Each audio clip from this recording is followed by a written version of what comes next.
பாபா ஓர் கருணாலயம், பாதம்தான் கமலாலயம். பாபா ஓர் கருணாலயம், பாதம்தான் கமலாலயம். சாயப்பா உறவுகள் அனைவருக்கும் வணக்கம். சாயப்பா மேல் நம்பிக்கை வைத்து அவரை நினைத்துக் கொண்டிருக்கும் உங்கள் அனைவரின் வேண்டுதலையும் சாயப்பா நிறைவேற்றுவார். நல்லதையே நினைப்போம், நல்லதே நடக்கும். என்றும் சாயப்பாவின் அருள் உங்களுக்கு இருக்கும். நம் மனதிற்கு இதமான சாயப்பாவின் இன்றைய அருள்மொழியை கேட்போமா?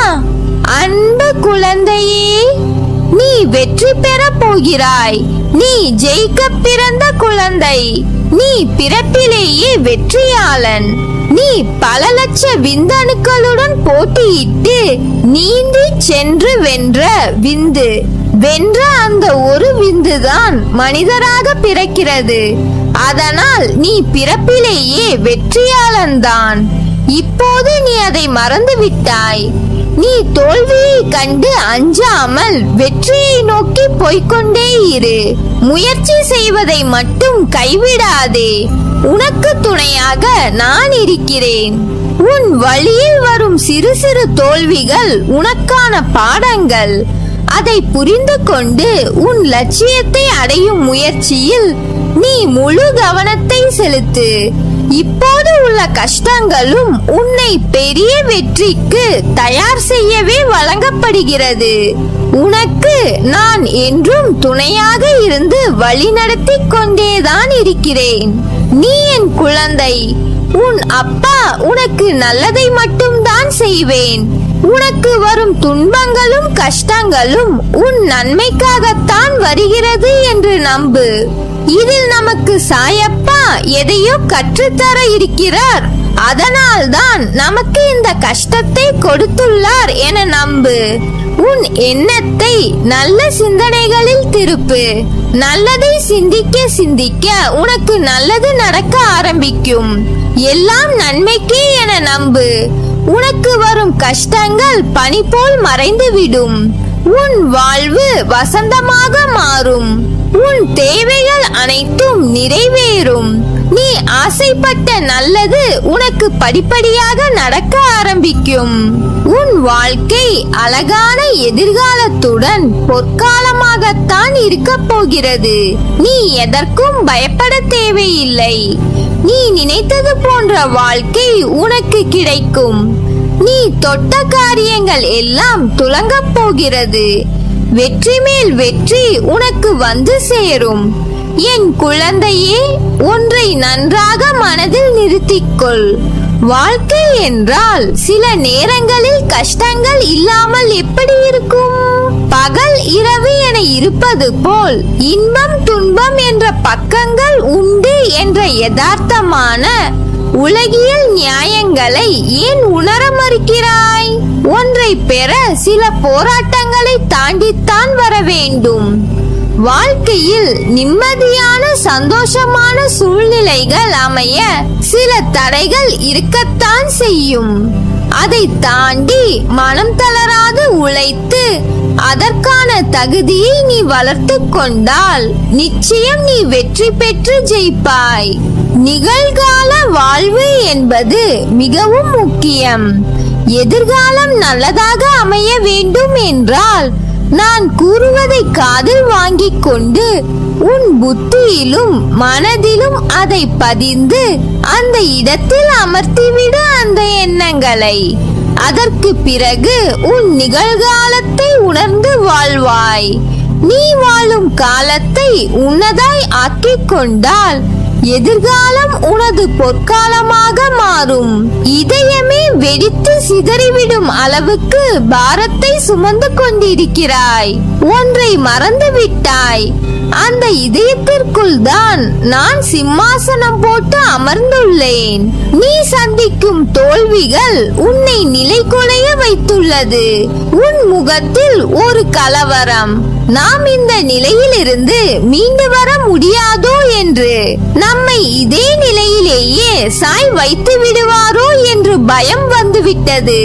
அது உன் முகம் பிரதிபலிக்கும் கலவரத்திலேயே எனக்கு புரிகிறது. நீ படும் துயரங்களை அறிய மாட்டேனா என்ன?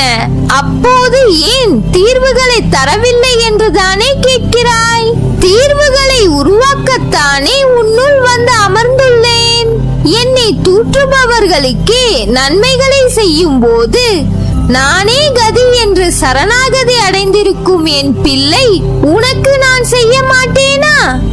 ஒரு வினாடியில் தலையெழுத்தை மாற்றும் சக்தி எனக்கு இருக்கிறது. அந்த வினாடிதான் இன்னும் தீர்மானிக்கப்படாமல் உள்ளது. ஏனெனில் நான் கொடுக்க போகும் தீர்வு நிரந்தரமானது. சில விஷயங்களில் நான் கூறியது போன்ற நிகழ்வு இப்போது நடக்காமல் இருப்பதை நினைத்து உனக்கு உன் கோரிக்கைகளை நான் நிறைவேற்றவில்லை என தோன்றும். ஒன்றை புரிந்து கொள், நடப்பதை மட்டுமே தான் உனக்கு கூறுவேன். உன் பாபா உனக்கு கூறியதை நிச்சயம் நிறைவேற்றுவேன். உன்னை காப்பாற்ற உனக்கு பக்கபலமாய் இருந்து உன்னுடைய பயணத்தில் நானும் பயணிப்பேன். என்றும் அதை மறவாதே. உன் மனம், புத்தி, எதிர்மறை சிந்தனை, பயம், என அத்தனை தேவையில்லாத தோற்றத்தையும் நான் வெளியில் எடுக்கவே இத்தனை நிகழ்வுகள். கண்டிப்பாக உன் தேவைகள் பூர்த்தி செய்யப்பட்டு என் ஆசீர்வாதங்களுடன் வந்தடையும் நாள் தொலைவில் இல்லை, மிக மிக அருகில் வந்துவிட்டது. நல்லது நடக்கும், நல்லதே நடக்கும், நல்லது மட்டுமே நடக்கும். நான் உன்னோடுதான் இருக்கிறேன், எங்கும் எப்போதும் என்றும் என்றென்றும். உன் வாழ்க்கை சுமையில்லாமல் இருக்க நீ சிலரை மறந்துவிடு, சிலரை மன்னித்து விடு, சிலரை கடந்து விடு. யாரையும் தூக்கி சுமக்காதே. என்றும் சோகமே வாழ்க்கையாகாது. அதே போல் என்றும் சுகமாகவே வாழ்ந்துவிடவும் முடியாது. சிமிட்டும் இமைகள் ஒரு நொடி இருட்டினால்தான் நம்மால் பல நொடிகள் வெளிச்சத்தில் வாழ முடியும். 1000 முறை சிந்தியுங்கள், ஒரு முறை முடிவெடுங்கள். அறிவை பெருக்குவதில் பேராசைக்காரனாக இரு. முன்னேற துடிப்பதில் ஆர்வமாய் இரு. முயற்சி செய்வதில் பிடிவாதக்காரனாய் இரு. கர்வம் கொள்வதில் கஞ்சனாக இரு. கவலை கொள்வதில் சோம்பேறியாக இரு. கோபம் கொள்வதில் கருமியாக இரு. கொஞ்சி பேசுவதில் வள்ளலாக இரு. எதிர்ப்பை வெல்வதில் முரடனாக இரு. கேட்பவை எல்லாம் கிடைத்துவிட்டால் வாழ்க்கையில் ரசனை இருக்காது. கிடைத்தவை எல்லாம் நிலைத்து விட்டால் கேட்பதற்கு எதுவுமே இருக்காது. ஒன்று நடப்பதை புரிந்தவனாக இருக்க வேண்டும், இல்லையெனில் புரிந்து கொள்பவனாக இருக்க வேண்டும். இந்த இரண்டில் ஒன்றும் இல்லாதவன் வாழ்வில் வெற்றி பெறுவது கடினம். என் வார்த்தைகள் மீது நம்பிக்கை வைத்து செயல்படு. வாழ்க்கையில் உயர்ந்த நிலையை அடைவாய். உனக்கு எல்லா சூழ்நிலையிலும் நான் துணை நிற்பேன். நல்லதே நடக்கும். நீ என் பரிபூர்ண அருளும் ஆசீர்வாதமும் அன்பும் பெற்ற என் செல்ல பிள்ளை.